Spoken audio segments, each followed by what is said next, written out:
Israel और Iran के बीच आज युद्ध का नवा दिन है। इजराइल ने अपने ऑपरेशन राइजिंग लॉयंसेस को शुरू किया। जवाब में ईरान ने ऑपरेशन ट्रू प्रॉमिस 3 शुरू किया। 9 दिनों से दोनों देशों के बीच वार पलटवार हो रहा है। ईरान के 650 से ज्यादा लोग मारे गए हैं तो इजराइल में भी 24 की मौत हुई है।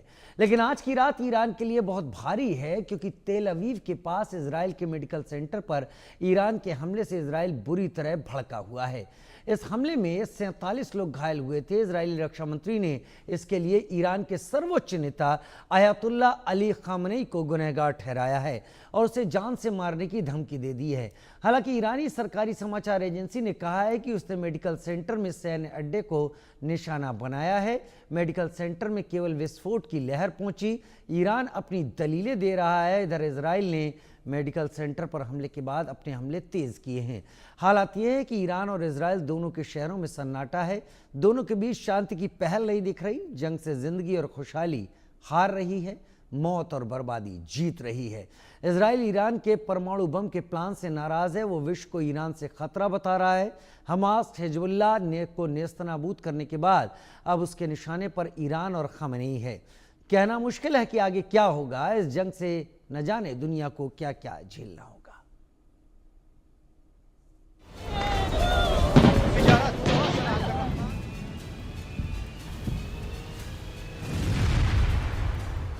मेडिकल सेंटर पर हमले का अपराध। इजराइल ईरान को करेगा बर्बाद। हमले से मेडिकल सेंटर को नुकसान। आईडीएफ का खामनेई के खात्मे का ऐलान। इजराइल का चौतरफा हमला। हर तरफ बर्बादी से ईरान दहला। ईरान और इजराइल जंग का 9वां दिन आ गया। जंग में अब तक ईरान के 639 और इजराइल के 24 लोगों की मौत हो चुकी है। अब इजराइल ने ईरान को सबसे खौफनाक धमकी दी है। ये धमकी है खामनेई की मौत की। इजराइल के रक्षा मंत्री इजराइल कैट्ज ने ईरान के सर्वोच्च नेता अयातुल्ला अली खामनेई को जान से मारने की धमकी दी है। ये धमकी तेल अवीव के पास ईरानी मिसाइल हमले के बाद आई है। कैट्ज ने कहा, खामनेई को अब और जिंदा नहीं रहने दिया जाएगा। उन्होंने कहा कि इजराइल ईरान में हमलों को लगातार तेज करेगा। दरअसल तेल अवीव के नजदीक बेरशेबा में सोरोका मेडिकल सेंटर पर ईरानी मिसाइल हमले के बाद इजराइल पूरी तरह भड़क गया है। इजरायली रक्षा मंत्री कैट्ज ने एक्स पर पोस्ट में कहा, कायर ईरानी तानाशाह एक मजबूत बंकर की गहराई में बैठकर इजराइल के अस्पतालों और आवासीय मकानों पर मिसाइलें दागता है। ये सबसे गंभीर किस्म के युद्ध अपराध हैं।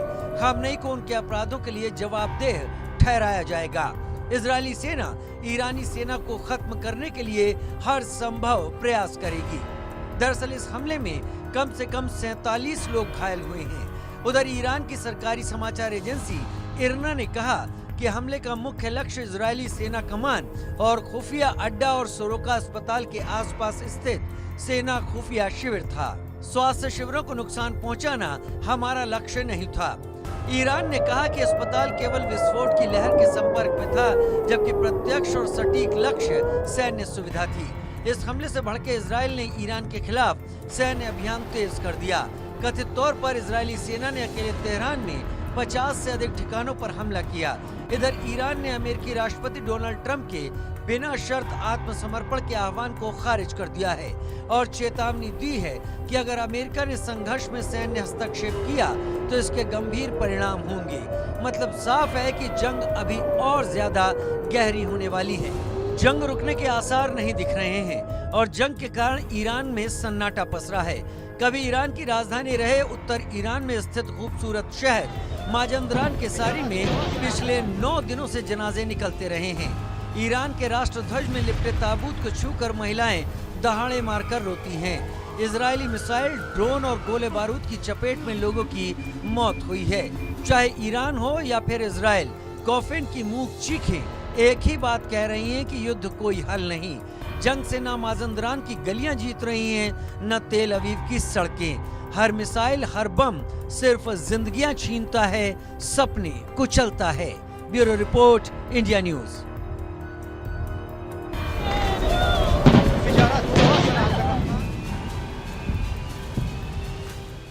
जो कुछ भी हो रहा है ईरान इजराइल के बीच में, वो धीरे धीरे करके तो हो रहा है, लेकिन अब उसमें तेजी आती जरूर दिखाई पड़ रही है। एक एक करके आज 9वां दिन भी आ गया है। जंग और आगे कितना जाएगी?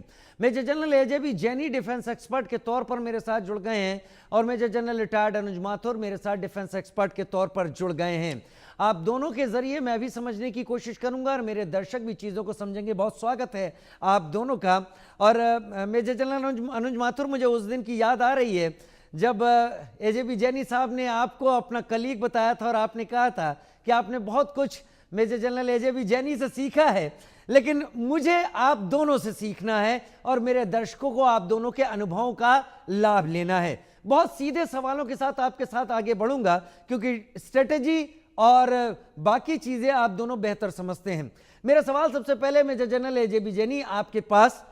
बहुत साफ शब्दों में व्लादिमीर पुतिन ने इस लड़ाई को लेकर कहा कि वर्ल्ड एक थर्ड वर्ल्ड वॉर की तरफ अब बढ़ रहा है। क्या मैं इसे सच मानूं और पुतिन का ऐसा कहना कितना सही है? Thank you Rajiv. Thank you, हमेशा बड़ा अच्छा लगता है आपकी डिबेट में आना, और अगर मेरे साथी और कुलीग माथुर साहब जैसे हो साथ में तो और भी मजा आता है। देखिए, जो पुतिन ने कहा मैं उसको दो नजरियों से देखना चाहता हूं राजीव। थर्ड वर्ल्ड वॉर क्या होगी, हाँ या ना? या मैं ये पूछूं कि क्या थर्ड वर्ल्ड वॉर ऑलरेडी हो नहीं रही है? आप देखें कि गाजा में क्या हो रहा है, डिटेल्स को देने की जरूरत नहीं। यूक्रेन में क्या हो रहा है, हम लोगों ने डिफेंस एनालिस्ट ने सोचा था कि 7 या 10 दिन के अंदर में ये मसला खत्म हो जाएगा। 3 साल से ज्यादा हो गए हैं, अभी भी तबाही पे तबाही पे तबाही, रोज खबरें भरी भरी आती हैं। आप देखें कि साउथ ईस्ट एशिया में क्या हो रहा है, आप देखें कि उधर बलूचिस्तान में और पाकिस्तान में, इंडिया पाकिस्तान में कहां नहीं लड़ाई लगी हुई है। उधर देखें आप ताइवान चाइना, उधर देखें साउथ चाइना सी।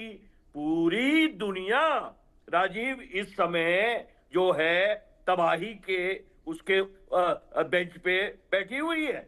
तो मैं तो एक मायने से कहूंगा, आप उसको लाइट हार्टेड ही समझिए कि थर्ड वर्ल्ड वॉर तो ऑलरेडी चल रही है, क्योंकि इसने दुनिया को टुकड़ों में तोड़ दिया, इसने पोलराइजेशन कर दिया, इसने लोगों को मैं और तुम में बांट दिया है। लेकिन जो पुतिन कह रहे हैं कि उस किस्म की लड़ाई जो सेकेंड वर्ल्ड वॉर हुई थी और जो मतलब कि सारे नेशंस ही नेशन, 2 ब्लॉक्स बन गए, allied block, western block, eastern block, और वो नेटो का अलग, वो उस किस्म की लड़ाई ना तो हो रही है और ना होगी, क्योंकि हर एक देश आज इस नौबत पे पहुंच गया है राजीव, जो अपना सेल्फ इंटरेस्ट देखता है।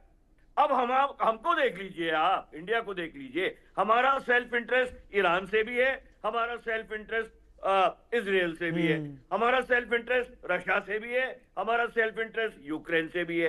तो हम बड़े प्यार से इक्वी डिस्टेंस रह के नॉन अलाइंड मूवमेंट को ना मानते हुए भी हम आपस में बोलते भाई संधि करो, तबाही मत करो, लड़ाई मत करो, this is not an era of war. तो मैं तो ये कहूंगा कि आप जिस नजरिए से देखना चाहते हो, थर्ड वर्ल्ड वॉर वाली जो सवाल है आपका, एक किस्म से थर्ड वर्ल्ड वॉर हो भी रही है और एक किस्म से कभी होगी भी नहीं राजीव। एक किस्म से हो भी रही है और एक किस्म से होगी भी नहीं, लेकिन आपका जवाब अपने आप में कई सारी चीजों को क्लियर कर रहा है और ये बता रहा है कि अब पॉकेट्स में ये सारी चीजें चल रही हैं, कलेक्टिवली भले सामने दिखाई ना पड़ रही हो। लेकिन मेजर जनरल अनुज माथुर, क्या आपको लगता है कि एक सामान्य नॉर्मल मिडिल ईस्ट संघर्ष है या फिर ये उससे ज्यादा एनर्जी या बिजनेस रूट या इंटरनेशनल रिलेशंस पर एक बड़ा असर डाल रहा है? जी, मैं कई बार इस बात को आपके चैनल पे और कई और जगह पे कह चुका हूं कि युद्ध जब भी होता है वो 3 फ्रंट्स पे हुआ करता है। पहला फ्रंट है इकोनॉमिक फ्रंट, दूसरा साइकोलॉजिकल वॉरफेयर या इंफॉर्मेशन या मीडिया या propaganda, whatever you want to call it Rajiv, your take, और तीसरा होता है जो काइनेटिक वॉर होती है जिसमें कि फिजिकली आप लड़ाई लड़। आपके वो प्रश्न जो आपने जैनी सर से किया था, हमारे गुरु हैं उनसे किया था, उसका जवाब ये है कि 2 फ्रंट्स पे वर्ल्ड वॉर बाकायदा चल रही है। जो साइकोलॉजिकल वॉरफेयर होता है, वो साइकोलॉजिकल वॉरफेयर सिर्फ बातें नहीं होती हैं, उसमें मनूवर्स होते हैं, उसमें उसमें पॉस्चरिंग होती है। अब जिस प्रकार से यूएसएस निमित्त चल के आ रहा है, यूएसएस जॉर्ज वॉशिंगटन को आपने उस पर रख दिया शॉर्ट नोटिस पे, उसके अलावा बहुत सारे मनूवर्स हो रहे हैं। ईरान के जो एयर स्पेस है उसमें 9 देशों के हवाई जहाज, लड़ाकू जहाज उड़ रहे हैं। तो ये तमाम चीजें हैं, इससे साफ पता पड़ता है कि वो लोग except the kinetic part, on all other ways world war is on. पहला बात। अब जहां तक दूसरा आपका प्रश्न है, दूसरा सवाल ये होता है, देखिए ये कहां तक जाएगी, कहां तक क्या इसका क्या होगा। हर लड़ाई के जो फिजिकल काइनेटिक वॉर होती है उसके ऑब्जेक्टिव्स होते हैं, और ईरान का ऑब्जेक्टिव बिल्कुल क्लियर कट है और इसराइल का, और वो ऑब्जेक्टिव है कि ईरान को के न्यूक्लियर एसेट्स पर हमला करना और ईरान में रजीम चेंज करवाना। दोनों ऑब्जेक्टिव्स बहुत अच्छे से उन्होंने टैकल किए हैं, और वो लगता है कि बहुत जल्द दोनों ऑब्जेक्टिव्स को पूरी तरह पालेंगे। आप इस बात से अंदाजा लगा सकते हैं राजीव कि उन्होंने अपने 3 उत्तराधिकारियों को नामित कर दिया है ऑलरेडी, खमनाई ने। तो इसका मतलब ये है कि जो उद्देश्य है वो कहीं ना कहीं उनको भी लग रहा है कि ये शायद पूरा होने वाला है। तो ये बात है। जहां तक सवाल अमेरिका का है, देखिए अमेरिका मेरे हिसाब से फिजिकली इन्वॉल्व है पूरा। उन्होंने मेडिटेरेनियन सी से लेकर के सी ऑफ अपना पर्शियन गल्फ तक पूरा उन्होंने उसको एग्जॉस्ट कर दिया है अपने मिलिट्री नेवल एसेट्स के साथ। तो ये बहुत बड़ा डिप्लॉयमेंट है, और ये डिप्लॉयमेंट मैं आपको बता सकता हूं, ये डिप्लॉयमेंट जिस तरह से नजर आ रहा है, और जिस तरह से यूएसएस निमिट्स और B-52 और ये सब एक्टिवेट हो रहे हैं, तो ये डिप्लॉयमेंट इसराइल की मदद करने के लिए नहीं है। ये डिप्लॉयमेंट अमेरिका की ऑफेंसिव इंटेंशंस को बिल्कुल स्पेल आउट क्लियरली दिखाता है। और मेरा ये मानना है कि वो या तो कोई ना कोई इसका सॉल्यूशन निकल के आएगा, वरना ये बात आप मान लें कि मुझे लग रहा है कि अमेरिका कुछ ना कुछ एक्शन वहां जरूर लेगा। अब ईरान क्या कर सकता है, देखिए ईरान के पास भी 2-3 ऑप्शंस हैं। ईरान वहां पर स्ट्रेट ऑफ हॉर्मुज को किसी तरह से माइन बिछा करके या किसी तरीके से वहां पर उसको ब्लॉक करने की कोशिश कर सकता है, जिससे कि fuel prices across the globe will sky rocket. और उससे क्या होगा कि बहुत दबाव चारों तरफ से आना शुरू हो जाएगा, और इनको कहीं ना कहीं थोड़ा सा फायदा होता नजर आएगा ईरान को। तो ये दो चार मेरे को लगता है बातें हैं जिनको कि समझने की हमें आवश्यकता है।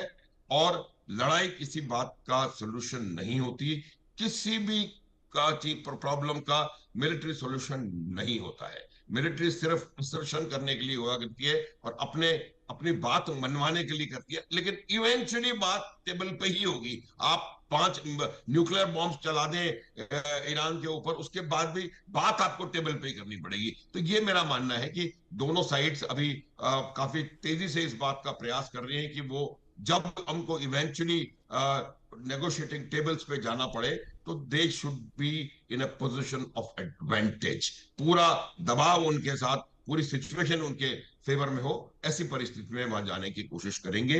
World is at war but it is not world war. World is at war but it is not world war. बहुत अच्छे तरीके से आप दोनों ने इन चीज़ों को साफ स्पष्ट कर दिया। मेरे दर्शक वाकई इस चर्चा को जो सुन रहे होंगे बड़े मन से सुन रहे होंगे, क्योंकि आप दोनों सीनियर ऑफिसर्स अगर चीज़ों को एक्सप्लेन करेंगे तो कुछ इसी तरीके से एक्सप्लेन करेंगे। लेकिन मेजर जनरल AJB जैनी, भारत के लिए एक बड़ी मुश्किल है।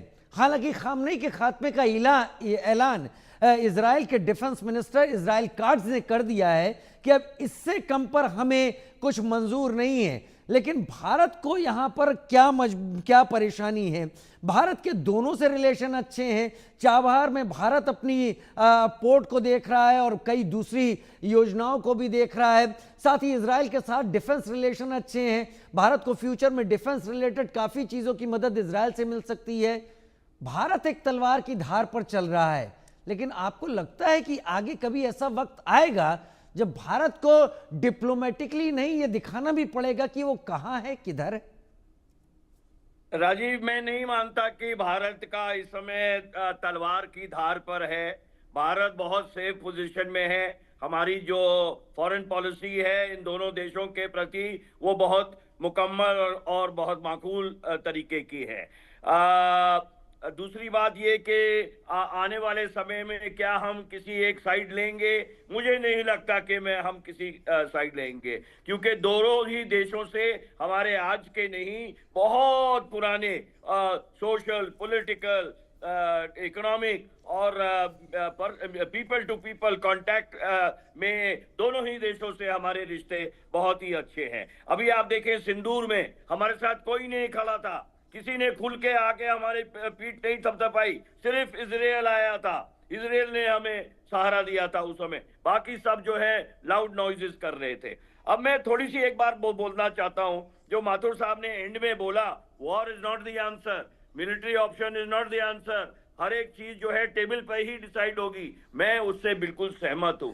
लेकिन क्योंकि ये एक डिबेट है राजीव, जो माथुर साहब ने पहली दो बातें कही कि उनकी न्यूक्लियर फैसिलिटी को डिस्ट्रॉय करने वाली और रेजिम चेंज, मैं उसमें जल्दी से थोड़ी टिप्पणी करना चाहता हूं माथुर साहब की इजाजत से। पहली बात तो ये जो न्यूक्लियर फैसिलिटी है आसान नहीं होगा डिस्ट्रॉय करना। सबको पता है कि फोर्दो की जो न्यूक्लियर फैसिलिटी है वो 300 फुट से नीचे है।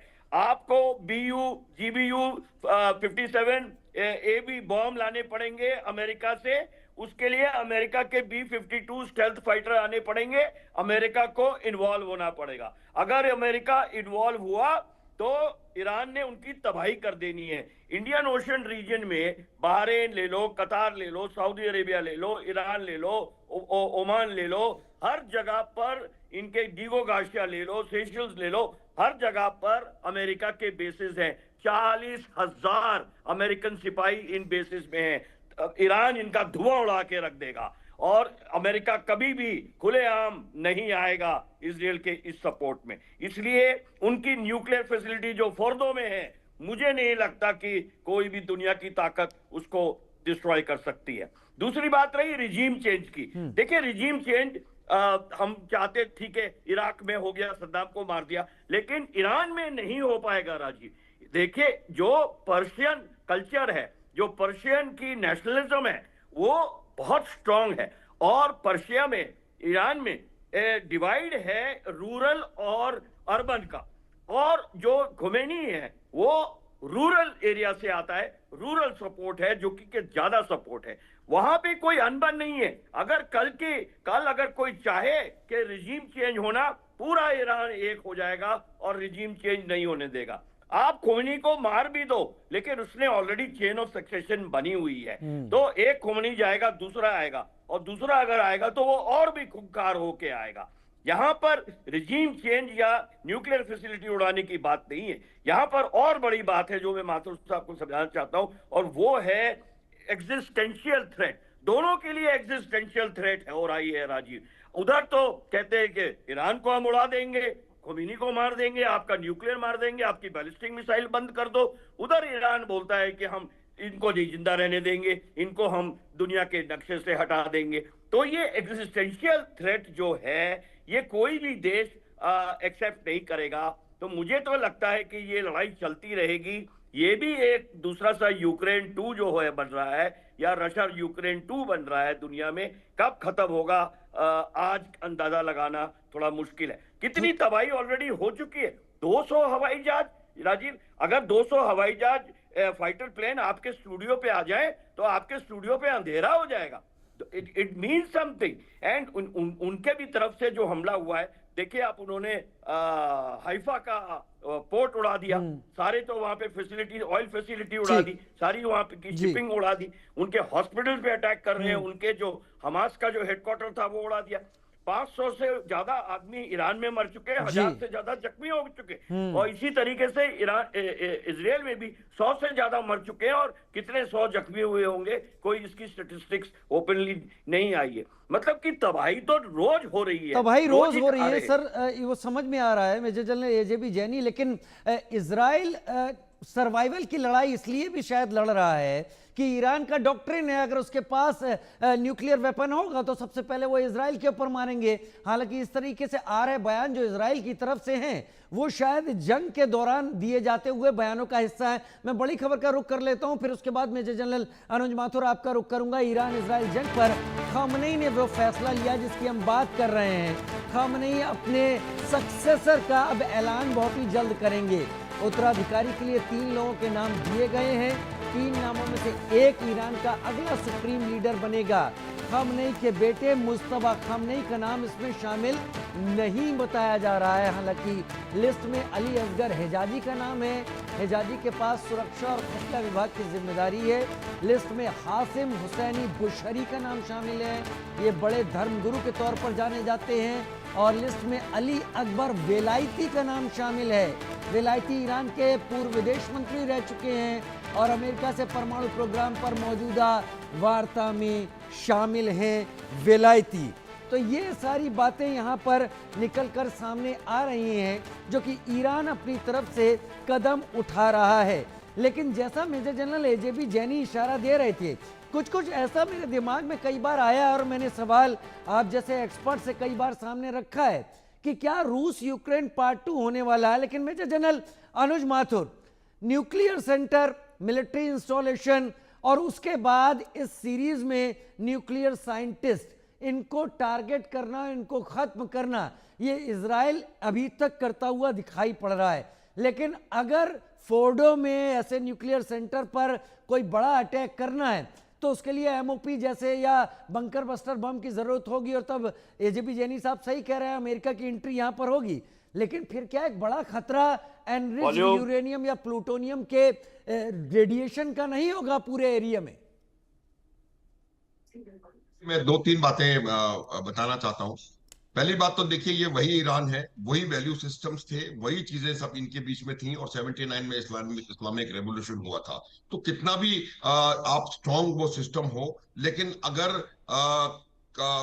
ईरान में भी पिछले कुछ सालों में हमने देखा है, चाहे वो बुरखे की वजह से हो, चाहे किसी और वजह से हो, वहां भी आवाजें उठ रही हैं। और वहां भी एक अच्छा साइजेबल तबका ऐसा है जो कि नहीं चाहता मुल्ला रिजीम। तो मैं संभावना की बात कर रहा हूं। मुश्किल है, मुश्किल क्या, बहुत मुश्किल है, क्योंकि 79 से लेकर के आज तक उन्होंने अपनी परिस्थिति इतनी कंसोलिडेट कर ली है कि उनको इस प्रकार से हटाना मुश्किल हो जाएगा। और जो बैकग्राउंड उनका है, उनके पास पूरा सपोर्ट है। लेकिन मेरा ये मानना है कि अभी भी अगर वहां पर इंजीनियर किया जाए तो वहां पर भी डिफरेंस ऑफ ओपिनियन और इस प्रकार की चीजें इंजीनियर की जा सकती हैं। आवाजें आनी शुरू हो गई हैं, चाहे वो उनको क्या कहलवा रहे हो अपने दबाव के साथ। पहली बात। दूसरी बात यह है कि एक और तरीका है जिसमें ईरान एक्सपर्ट है।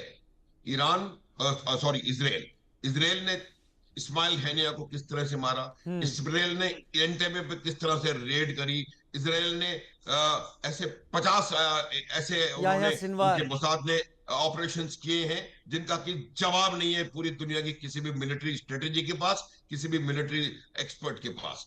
ऐसा ऑपरेशन भी प्लान किया जा सकता है। America is not required for that. Fordow में ये लोग फिर किया जा सकता है, कह रहा हूं, करेंगे या नहीं करेंगे वो बात अलग है। तो मेरा ये मानना है कि उनके पास पहली बात तो उन्होंने बहुत सारे न्यूक्लियर सेंटर्स पे ऑलरेडी बहुत सारा नुकसान पहुंचा दिया है। नातांज हो या खंदोब हो या और इराक हो, 3-4-5 जगह तो बहुत नुकसान हो गया है। फोर्दो की बात जहां तक सवाल है, उसमें कोई इस प्रकार का एक्शन वो करने का प्रयास कर सकते हैं। उनके पास बेरबिदौल है, उनके पास इंटेलिजेंस है, उनके पास इस प्रकार के काम करने वाले लोग हैं। तो ये एक संभावना बन सकती है कि उसको भी अगर वो चाहे तो। मुझे लगता नहीं है कि जहां पर एनरिच्ड यूरेनियम भी स्टॉक्ड है और वहां से रेडिएशन का खतरा होगा, वहां पर एक प्रोफेशनल आर्मी जो कि इजरायली आर्मी है वो इस प्रकार का कोई काम करेगी। ये मैं इस बात को मैं मानता हूं, लेकिन संभावना उसकी भी है। अब जहां तक सवाल इसका है कि कितना लंबा चलेगा, देखिए ये युद्ध या तो बिल्कुल तबाही कर देगा और या कुछ सप्ताहों में या महीनों में समाप्त हो जाएगा। मेरा ये मानना है कि या तो बाहर वाले इसमें जुड़ेंगे और बाहर वाले नहीं जुड़ेंगे तो ना तो इसराइल के पास इतना इतना सामान है कि वो महीनों सालों लड़ाई लड़ता रहे ईरान रशिया की तरह, और यूक्रेन को लगातार पूरे नाटो से वो हेल्प मिल रही है। यहाँ कुछ नहीं हो रहा है। यहाँ पर तो इनको अपने आप ही अगर लड़ना है, और अगर अपने आप लड़ेंगे तो इन दोनों की मेरे हिसाब से कैपेबिलिटी जो है वो थोड़ी लिमिटेड है। तो संभावना इस बात की है कि कोई ना कोई तरीका कुछ कम समय में निकल सकता है। लंबी लड़ाई ऑलरेडी 7 8 9 दिन हो गई है लड़ाई, और चलेगी, लेकिन कुछ तरीका इनको ढूंढना पड़ेगा, क्योंकि इनके इजराइल के पास तो ना तो स्ट्रेटेजिक डेप्थ है, ना कुछ है, ना कुछ है। नहीं नहीं हालांकि ये जो हमला हाइफा वाला है, उसके दूसरे वीडियोस भी अवेलेबल है, मैंने खुद देखे हैं, जहां पर कि बताया गया है कि हाइफा में बहुत कम नुकसान हुआ है। तो फिर वो बातें, क्लेम्स काउंटर क्लेम चलते रहेंगे। तो मेरा मानना यह है कि नुकसान कम हो या ज्यादा, नुकसान तो हो ही रहा है। तो जो इसराइल को जबरदस्त, तो उनको पहली बार मेरे ख्याल से उनको इस प्रकार का नुकसान झेलना पड़ा है। तो ये लड़ाई बहुत ज्यादा लंबी मेरे आकलन के अनुसार नहीं चल रहा। नहीं चलने वाली, ये आपका आकलन कहता है, और आप क्योंकि सीनियर अफसर हैं, आपके भी आकलन की कुछ वजह ज़रूर होंगी। मेजर जनरल एजे बी जैनी, एक चीज़ जो ज़रूर मुझे आपके डिस्कशन में आप लोगों से बात करते वक्त अभी दिमाग में चल रही थी, वो ये कि आज जंग का 9वां दिन है, और 9वें दिन जंग के बीच में Israeli prime minister Netanyahu America पहुंचे हैं। वहां उन्होंने वाइस प्रेसिडेंट जेडी वेंस से बातचीत की है, डिफेंस मिनिस्टर से बातचीत की है। इसके क्या मायने हैं, क्या मतलब है? क्या फाइनल असॉल्ट की तैयारी हो रही है, या म्यूचुअल अंडरस्टैंडिंग की बात कुछ है? राजीव, इसका मतलब है जीरो। जीरो, इसमें से कुछ नहीं निकलना। नेतन्याहू का वॉशिंगटन जाने से कोई अमेरिका इसके अंदर में कूद नहीं पड़ेगा, क्योंकि ट्रंप जो है मेरे अंडरस्टैंडिंग में डबल गेम खेल रहे हैं। आप देखिए कि किस तरीके से 60 दिन तक वो नेगोशिएशन की बात करते रहे, और नेगोशिएट किस बात पे करते रहे? जो ट्रंप 1 में आप याद करेंगे कि 2016-2019 में ट्रंप ने ईरान की जो ये न्यूक्लियर डील थी उसको रद्द कर दिया था। किस बात पे रद्द कर दिया था? कि उसमें जो बैलिस्टिक मिसाइल शामिल नहीं है। और अब ट्रंप उसी गाने को गा रहे हैं कि भाई आप अपनी बैलिस्टिक मिसाइल प्रोग्राम को बंद कर दीजिए। अरे 60% तो वो ऑलरेडी इनरिचमेंट कर रहा है। वो खाली एक स्क्रू, एक पेचकस का एक मोड़ और दूर है बम बनाने से। जो 0 से लेके 60% तक 10 साल लग गए होंगे, 60 to 90% एनरिचमेंट में ज्यादा टाइम नहीं लगता है राजीव। ये जो न्यूक्लियर साइंटिस्ट से अगर आप बात करेंगे तो वो बताएंगे कि एक बार जब आप उस लेवल तक पहुंच गए तो आगे का रास्ता बड़ा आसान हो जाता है। तो जो ये डबल गेम खेल रहे हैं, और 60 दिन तक वो नेगोशिएशन बोलते रहे, 61वें दिन exactly on the 61st day, Yes, Rajiv, yes. 200 planes of Yes. Israel went and bombed the bloody hell out of Iran. Now what is this going on? इसमें आप डिप्लोमेसी कर रहे हैं या लड़ाई लड़ रहे हैं या दुनिया को बेवकूफ बना रहे हैं? ये मतलब कि आप सब सोचते हैं कि सारे देश बेवकूफ हैं, कि ये समझेंगे नहीं दूर बैठे हुए, क्योंकि हम लोग पहाड़ी के इधर बैठे हैं इसलिए हमें समझ में नहीं आएगा। अब ये दिस इज सो देयरफॉर जो आपका सवाल है कि नेतन्याहू वॉशिंगटन गए, इसका क्या मतलब है? कुछ मतलब नहीं है। ये सिर्फ ईरान को हड़काने वाली बात है कि देखो मैं जाके वॉशिंगटन होके आ गया हूं, कल को अमेरिका आ जाएगा, you better stop all this nonsense. दूसरा ये है कि हो सकता है कि उनका सपोर्ट तो वैसे ही मिल रहा है, क्योंकि जो मिलिट्री इंडस्ट्रियल कॉम्प्लेक्स है, हमको नहीं भूलना चाहिए राजीव, जो MIC है, मिलिट्री इंडस्ट्रियल कॉम्प्लेक्स, वो is a very very powerful lobby in America. वो तो चाहता है कि अमेरिकन एडमिनिस्ट्रेशन कहीं ना कहीं लड़ाई लड़ा के रखे, चाहे वो लाओस में हो, चाहे ईरान में हो, चाहे कुवैत में हो, चाहे अफगानिस्तान में हो, चाहे यूक्रेन में हो, कहीं ना कहीं लड़ाई को लगा के रखो ताकि हमारा माल बिके और हमें हमारी बिजनेस चले। तो ये भी एक वजह हो सकती है कि भाई the MIC would have told Netanyahu make a trip to Washington. हो सकता है ट्रंप पिघल जाए, और लेकिन ट्रंप अगर चाहते हैं मेक अमेरिका ग्रेट अगेन, मागा वाले भी नहीं चाहते इस लड़ाई को आगे बढ़ना, कांग्रेस भी नहीं चाहता कि ये लड़ाई आगे बढ़े। तो the American are not in favour of this madman Trump's idea of this Israel-Iran war, and therefore it is better that they come to a first thing required is a ceasefire.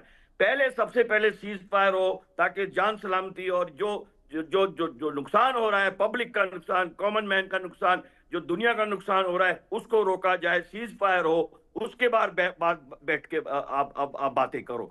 ना तो Iran अपना nuclear programme को रोकेगा, क्यों रोकेगा? पाकिस्तान को रोक लिया क्या किसी ने? इंडिया को रोक लिया क्या किसी ने? कोरिया को रोक लिया क्या किसी ने? ताइवान को रोक लिया क्या किसी ने? नहीं रोक सकते। हर एक देश अपने नेशनल इंटरेस्ट में देखता है राजीव, एंड देयरफॉर और दूसरे तरफ भी बात वाजिब है कि भाई इजराइल इतने साइज का, माचिस के डिब्बे के साइज का तो देश है वो, अगर आप उनके ऊपर में 3 न्यूक्लियर बॉम्ब मार दोगे तो वो तो बेचारे दुनिया से ही गायब हो जाएंगे बिल्कुल। वैसे ही वो सेकंड वर्ल्ड वॉर में जो यहूदी थे कितनी मार खा के, अब जो तो 2 नेशन थ्योरी बहुत वैलिड चीज है ये, इसमें कोई ना कोई तो वो मसला निकालना पड़ेगा, और जैसे माथुर साहब ने सही कहा, it has to be on the negotiating table. और क्या हो सकता है कि ईरान लिख के दे, ईरान गारंटी दे कि देखो भाई हम बम तो बनाएंगे, तुम चाहे भाड़ में जाओ, हम तो बम बनाएंगे, लेकिन we will do it only for peaceful purposes, we will not use it as a military weapon. Rajiv, we will use it for military peaceful purposes. लेकिन ये जो शब्दावली है, ये शब्दावली बहुत इफ एंड बट्स के साथ आती है, कई राइडर्स के साथ आती है कि पीस के लिए हो रहा है, क्योंकि 60% एनरिचमेंट ये बहुत ज्यादा है। वो पीसफुल पर्पसेस के एनरिचमेंट से ज्यादा बिजली बनानी है तो उससे कम पर भी हो जाएगा। लेकिन मेजर जनरल अनुज माथुर, मैं एक बात तो करूंगा, जो पिछले 9 दिन में जितना भी आप लोगों के साथ चर्चा और जो भी तस्वीरें आ रही हैं, ईरान के अटैक जितने भी हैं, मिसाइल से या फतेह 1 से जो भी अटैक उसके हुए हैं, वो कुछ एब्सर्ड से हैं कि वो कहीं भी निशाना लेकर मार दे रहा है। लेकिन इजराइल के अटैक इस बात का सबूत है कि उसका इंटेल बहुत बेजोड़ है, उसका इंटेलिजेंस बहुत जबरदस्त है। इसको थोड़ा सा क्लियर कीजिए। ऐसा लग रहा है जैसे ईरान अंदर से खोखला है, वहां पर बैठे इजराइल के ही सिरे हैं। राजीव देखिए, एक बात तो मैं पहले भी इस वर्ड का इस्तेमाल कर चुका हूं, इजरायली फोर्स का सबसे बड़ा फोर्स मल्टीप्लायर जो है वो उनका मोसाद है। और वही वजह थी कि मैंने हमारे गुरु बैठे हैं यहाँ पर, मैंने आज किसी लड़ाई में ना तो पढ़ा है, ना देखा है, ना सुना है कि एक दिन के युद्ध में आपके 14 जनरल मारे जाए। सर मैं 1 मिनट के लिए आपको रोकूं, 1 मिनट के लिए। मेजर जनरल माथुर लौटता हूं। इस वक्त एक बड़ी खबर आ रही है, वो मैं बता देता हूं अपने दर्शकों को। ब्राजील में एक बहुत भयंकर हादसे की बात सामने आ रही है। ब्राजील में एक हॉट एयर बलून क्रैश हुआ है और इस हॉट एयर बलून क्रैश में 8 लोगों की मौत हो गई है। जो इसमें सवार थे, कुल 21 लोग इस हॉट एयर बलून में थे। लेकिन ये बताया जा रहा है कि मौत का आंकड़ा बढ़ सकता है। तस्वीरें आपके टीवी स्क्रीन पर। हॉट एयर बलून ने अचानक आग पकड़ ली और उसके बाद वो सीधे नीचे आ गिरा। यानी सभी लोग जो इस हॉट एयर बलून में थे वो एक बड़ी ऊंचाई से गिरे हैं और एक बड़ा इम्पैक्ट हुआ है। उसके बाद ये आग कैसे लगी ये जरूर पता करना होगा। अगर कोई इसमें से घायल होता है तो क्या यहाँ पर जो जिसके जरिए बैलून में गैस भरी जा रही थी, आग जलाकर क्या वो बलून के सरफेस से टच कर गया और उसके बाद पूरे बलून में आग लगी। एकदम इमीडिएटली ये क्रैश हुआ और जिस चीज़ में सारे लोग थे वो पूरा का पूरा हिस्सा नीचे आ गिरा और बलून जलते हुए दूसरी तरफ जाकर गिरा है। 8 लोगों की मौत की फिलहाल खबर आ गई है।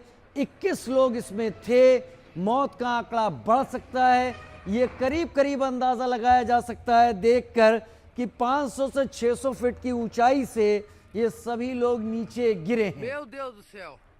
इंडिया न्यूज एक्सक्लूसिव तस्वीरें। इस बीच में जब हमारा ये डिस्कशन चल रहा था, ये अभी खबरें आई हैं और ये पूरा का पूरा बैलून एक तरीके से क्रैश कर गया और जलता हुआ बैलून का ऊपरी हिस्सा दूसरी तरफ गया और जो लोग इसमें मौजूद थे 8 की Meu Deus do मौत céu. की खबर आ चुकी है, 21 लोग थे, यानी करीब 13 Jesus लोग Christ. ऐसे हैं जिनके बारे में अभी कोई जानकारी नहीं है और बलून के उस हिस्से में भी आग लगी जिसमें लोग सारे मौजूद थे। ये तस्वीरें वाकई दिल दहला देने वाली इस वक्त हैं तस्वीरें। Meu India Deus do news पर céu. एक्सक्लूसिव तस्वीरें ब्राज़ील से हॉट एयर बैलून की Jesus Christ. इस एक्सीडेंट की।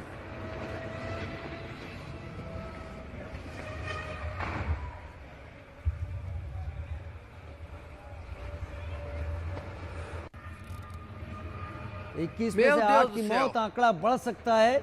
हम लगातार आपको बता रहे हैं और लगातार तस्वीरें Jesus दिखा रहे हैं। Christ. ये तस्वीरें वाकई डरावनी हैं और इस तरीके के एडवेंचर्स में, ये बलून का एडवेंचर, इसमें ऐसे मिसहैप्स होते रहते हैं। और इन तस्वीरों के साथ एक बार फिर रुक कर लेते हैं अपनी उस चर्चा का जहां पर हम ईरान इजराइल के वर्तमान हालात को समझ रहे हैं। मैं अपना सवाल एक बार फिर से सामने रख देता हूं। जो लोग हमारे साथ अभी जुड़े होंगे, मेजर जनरल अनुज माथुर से मेरा सवाल यही था कि ईरान जो अटैक कर रहा है वो अटैक इधर उधर अलग अलग सिटीज़ में कहीं भी जा रहे हैं, हॉस्पिटल पर जा रहे हैं या फिर टारगेटेड हों तो वो उनकी तरफ से कहा जा रहा है कि आर्मी इंस्टॉलेशन पर हैं, लेकिन इजराइल का इंटेलिजेंस इसमें एक बड़ी बात निकल कर सामने आया है। अगर साइंटिस्ट को टारगेट करना है तो पिन पॉइंट प्रिसीजन के साथ टारगेट किया जा रहा है या फिर रिएक्टर्स को टारगेट किया जा रहा है या इंस्टॉलेशंस को। मेजर जनरल अनुज माथुर अपना जवाब जारी रखें।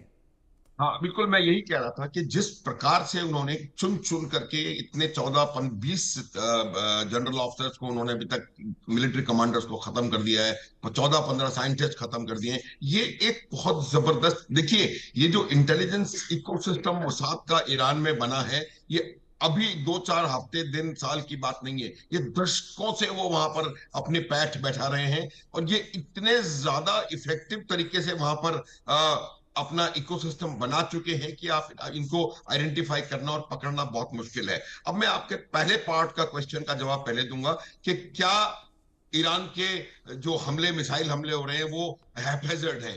ऐसा नहीं है। आप देखिए, वो अगर 125 मिसाइल फेंक रहा है तो जो मिसाइल उनके उनके मिलिट्री टारगेट्स की तरफ जा रही हैं, वहां मिलिट्री टारगेट सेफ करे हुए हैं, वहां पर उनका एयर डिफेंस पूरी तरह से कामयाब है और इस वजह से वहां पर उन मिसाइल्स का जो वहां पर जा रही हैं असर नहीं हो रहा है। इजराइल इतना छोटा देश है कि उसमें अगर आप 200 मिसाइल एक के बगल में एक फायर कर दोगे तो पूरा देश कवर हो जाता है उसमें। तो उसमें से जो मिसाइल छूट रही है वो वही मिसाइल छूट के निकल पा रही है जो कि किसी और जगह जा रही है, क्योंकि जो मिलिट्री इंस्टॉलेशन है वहां पर इनकी एयर डिफेंस काफी मजबूत है। बहुत जरूरी की बात समझने की है कि आज की परिस्थिति यह है कि इजराइल का एयर डिफेंस सिस्टम अभी भी एक्टिव है, अभी भी इफेक्टिव है, जबकि ईरान का जो एयर डिफेंस सिस्टम है, ईरान का जो पूरा स्काईज ऑफ ईरान जो है, उन पर टोटल एयर कंट्रोल है इजरायली एयरफोर्स का।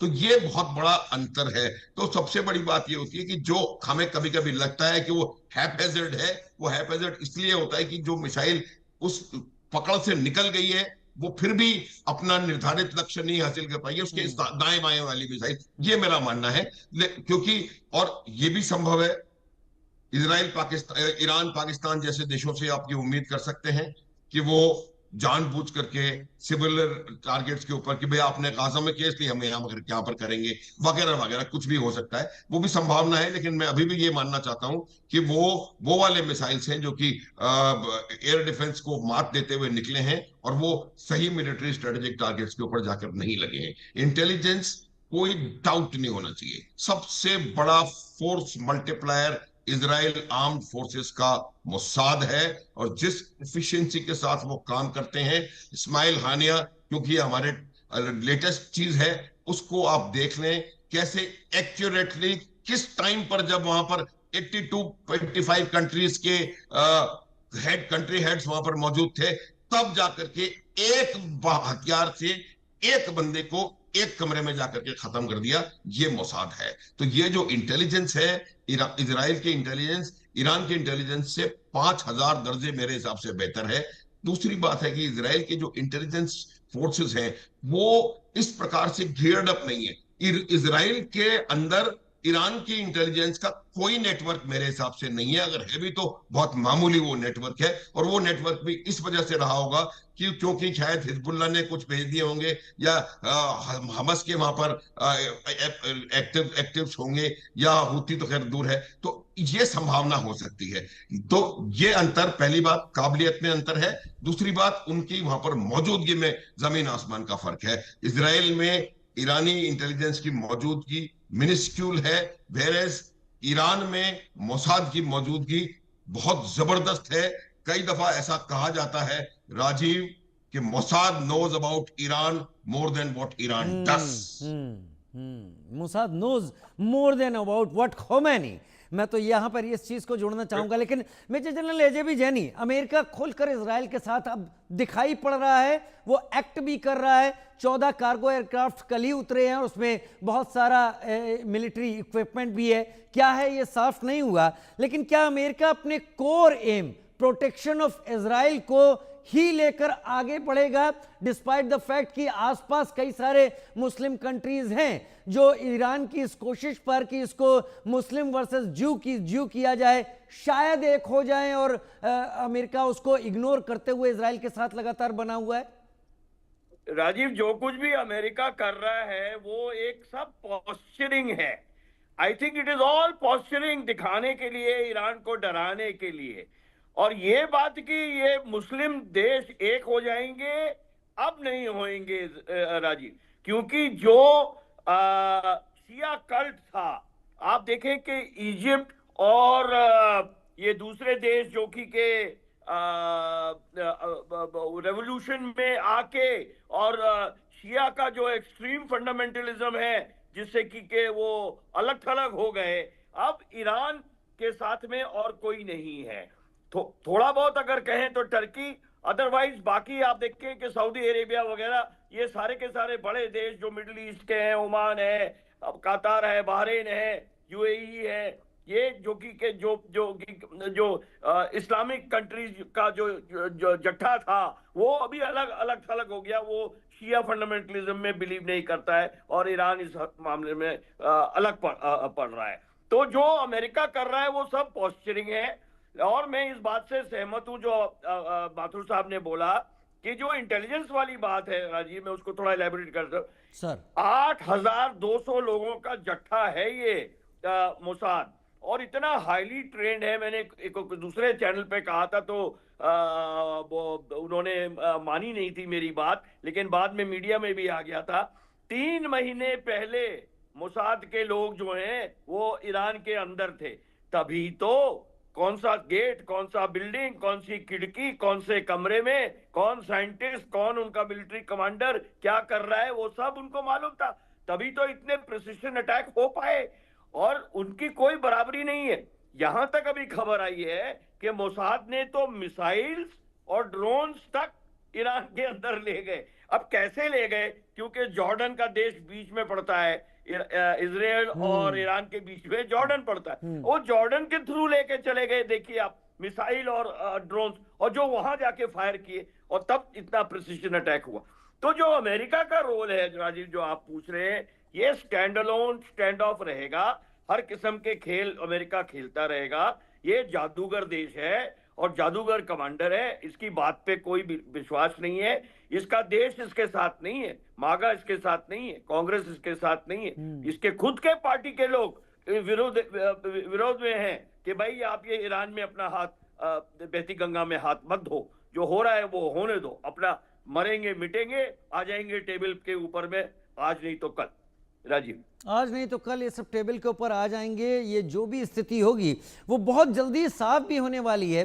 लेकिन इस बीच में रूस को लेकर हम ये बात कह सकते हैं कि इस जंग से रूस को भी बड़ी दिक्कतें यहां पर पेश आ रही हैं। रूस पहले ही सीरिया में बशर अल असद के रूप में अपना एक सहयोगी खो चुका है और ईरान को जो अपना सहयोगी कहता है, ऐसा लग रहा है कि ईरान का अगर रिजीम चेंज होता है तो रूस का एक और हाथ यहां पर निकल जाएगा। ये जियोपॉलिटिकली बातें हैं जो मैं अपने दर्शकों के सामने बस रख रहा हूं, क्योंकि ज्यादा बेहतर मेरे खास मेहमान यहां पर बताएंगे। बड़ी खबर का रुख करता हूं, फिर अनुज सर आपका रुख करूंगा। इजराइल ईरान के बीच बड़ी खबर जो हम डिस्कस कर रहे थे इस वक्त, ईरान पर अमेरिका बंकर बस्टर बम गिराएगा क्या? ये इसलिए कि यह खबर आ रही है यूएस एयरबेस से 6 B-2 स्टेल्थ बम उड़ चुके हैं। अमेरिका के 6 B-2 स्टेल्थ फाइटर जेट ने उड़ान भरी और रास्ते में ही इनकी रिफ्यूलिंग की गई।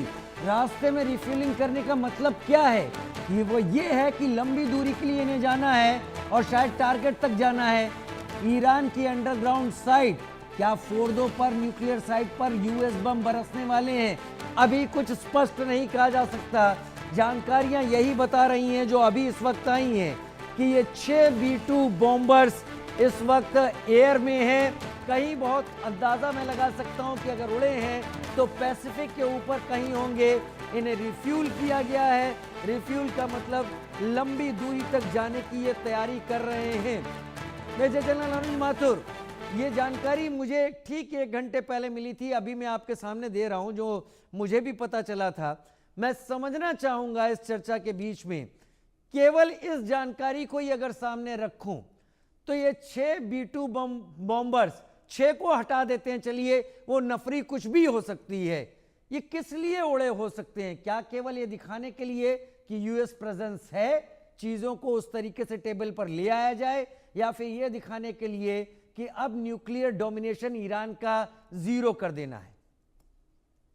राजीव, देखिए, मैं अभी भी इस बात को पूरी तरह से नहीं मानूंगा। चाहे इसको, इस मनूवर के बारे में बात करेंगे हम लेकिन अमेरिका अभी हमला करने वाला मेरे हिसाब से नहीं है। हालांकि लड़ाई में कुछ भी हो सकता है, कोई भी बात हो सकती है। अब इसके जो ये जो B-2 बॉम्बर्स एयरबॉर्न अच्छा सर, हुए हैं, एक चीज बताइएगा, हाँ, as a general escalation ladder जो लड़ाइयों की होती है, वो ईरान इजराइल के बीच अगर आप एसेस करें तो क्या आप वहां पर फिट पाते हैं इस खबर को? बिल्कुल बिल्कुल, नहीं, बिल्कुल नहीं पाता हूं, बिल्कुल। मैं बता रहा हूं, देखिए, escalatory ladder military point of view से अलग चीज होती है, और क्या अमेरिका इस लड़ाई में फिजिकली घुसने के लिए तैयार है, उसके ऊपर और दूसरे स्ट्रेटेजिक प्रेशर्स किस प्रकार से, कहां से क्या है, चीन क्या कह रहा है, रशिया क्या कह रहा है, नॉर्थ कोरिया वाला क्या करना चाह रहे हैं, उनके अंदर उनके खुद के पार्टी मैन, उनके कांग्रेसमैन, उनका जो प्रीवियस चीफ ऑफ इंटेलिजेंस है वो कुछ और कह रहा है। तो मुझे नहीं लगता कि ये अभी इस परिस्थिति में वो लेडर आया हुआ है। एस्केलेशन हो रहा है इजराइल और ईरान के बीच। अगर आप मेरे से ये प्रश्न करेंगे कि क्या इजराइल अपना सैमसंग ऑप्शन यहां पर लगा सकता है, तो शायद उसके बारे में हो सकता है कोई विचार हो रहा हो, लेकिन अमेरिका आएगा उसमें, वो मुझे शक लगता है। जहां तक सवाल इन बॉम्बर्स का है, उसकी 2 वजह हो सकती हैं। एक तो ये है कि दे वांट टू सी, कि भाई हवा में अगर हमें करना है हमला, और अगर आवश्यकता पड़ेगी मिड एयर रिफ्यूलिंग की, तो क्या हम 6 बॉम्बर्स को एक साथ मिड एयर रिफ्यूल कर सकते हैं? ये एक रिहर्सल हो सकता है। दूसरी बात ये हो सकती है कि उनको शायद कहीं और साइड स्टेप, किसी और जगह ले जाया जा रहा है। मैं किसी और चैनल पे था तो वहां इस बारे में इस प्रकार की बात हो रही थी। तो संभावना है कि उसको गुआम शिफ्ट कर रहे हैं या कहीं और शिफ्ट कर रहे हैं, और आपको मिड एयर रिफ्यूलिंग की जरूरत है। लेकिन मेरे हिसाब से ज्यादा चांसेस इस बात के हैं कि वो एक बार ट्रायल करेंगे। उस एक सेकंड और राजीव, एक लाइन में फिनिश। वो ट्रायल करेंगे और उस ट्रायल की मार्फत वो ईरान को ये दिखाएंगे कि हम लोग ये ये कर सकते हैं, दबाव डालने के लिए, फिजिकली करने के लिए नहीं, दबाव डालने के लिए। मैं कह रहा था साइकोलॉजिकल वॉरफेयर है। मेरे पास समय कम है, लेकिन आप दोनों से एक ऐसा सवाल मैं पूछने जा रहा हूं जो हाइपोथेटिकल है मेरे हिसाब से, लेकिन मुझे लगा कि इस चर्चा में मैं उस सवाल को सामने रखूं। आसिम मुनीर वॉशिंगटन में थे। आसिम मुनीर की ट्रंप से क्या बात हुई नहीं पता, लेकिन एक हिस्सा, एक फ्रंट पाकिस्तान की तरफ से भी ईरान का खुलता है। मेजर जनरल एजेबी जैनी, पहले आपके पास मैं 30 सेकंड देता हूं, क्या पाकिस्तान की साइड से अमेरिकन ट्रुप्स इजराइल की तरफ ईरान की तरफ दाखिल हो सकते हैं? बिल्कुल भी नहीं राजीव, क्योंकि पाकिस्तान वही करेगा जो अमेरिका चाहेगा, और अमेरिका नहीं चाहेगा कि बूट्स ऑन ग्राउंड, जिसको हम बोलते हैं कि किसी भी लड़ाई में बूट्स ऑन ग्राउंड, वो नहीं। आप देखेंगे कि यूक्रेन में भी अमेरिका ने, कोई भी वेस्टर्न पावर ने, किसी भी नेटो कंट्री ने यूक्रेन में बूट्स ऑन ग्राउंड नहीं बोले और भेजे। वो यही बोलते रहे, लड़ो लड़ो लड़ो, हम तुम्हारे साथ हैं। तो इसलिए ठीक है सर, मैं समझ गया sir. With due respect, major general Mathur, boots on ground होगा कि नहीं होगा पाकिस्तान की तरफ से, संक्षेप में? आपके प्रश्न का उत्तर नो, लेकिन दो चीजें। राजीव, मेरे 30 सेकंड हुए नहीं है। दो चीजें, वहां सैन्य अड्डों का प्रयोग करेगा अमेरिका अगर जरूरत पड़ी तो, वहां की एयर स्पेस का प्रयोग करेगा अमेरिका अगर जरूरत पड़ी तो। ये बातें उन्होंने मुनीर साहब को कह दी है, जाकर के इस बात को समझ ले। मेरे दोनों एक्सपर्ट ने दर्शकों जो बातें सामने रखी, दोनों वरिष्ठ हैं और दोनों ही आदर के लायक है, क्योंकि इनका एक लंबा अनुभव रहा है और इन्होंने साफ कह दिया बूट्स ऑन ग्राउंड नो, ये एरियल सुप्रीमेसी की जंग है। लेकिन अगर समय बदला तो दोनों का यह भी कहना है जंग तय करती है कि आगे क्या होने वाला है। Major general एजेबी जैनी, major general Anuj Mathur, बहुत धन्यवाद, आपने मेरे प्रोग्राम के लिए समय निकाला और अपना अनुभव शेयर किया हमारे साथ। इजराइल ईरान के बीच छिड़ी बारूदी जंग भीषण हो रही है, जंग की आग विकराल हो रही है और हर बीते दिन के साथ बारूद की बरसात तेज हो रही है। न इजराइल के हमले रुके, न ईरान का मिसाइल अटैक थमा। एक रिपोर्ट।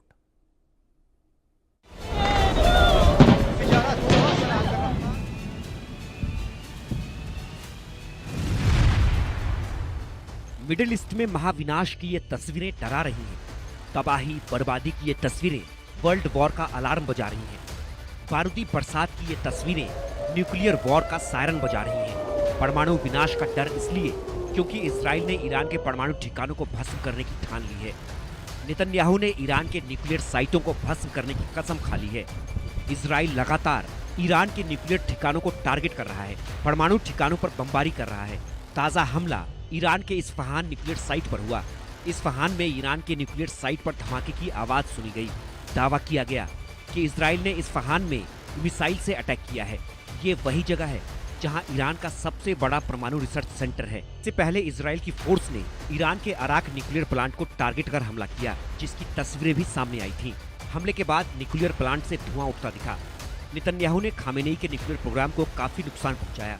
ईरान के न्यूक्लियर ठिकानों पर हमले को लेकर इजराइल के विदेश मंत्री गिडोन सार ने दावा किया, हमारे हमलों के बहुत ठोस और अहम नतीजे सामने आए हैं। हमने ईरान के परमाणु बम बनाने की संभावनाओं को 2 या 3 साल के लिए रोक दिया है।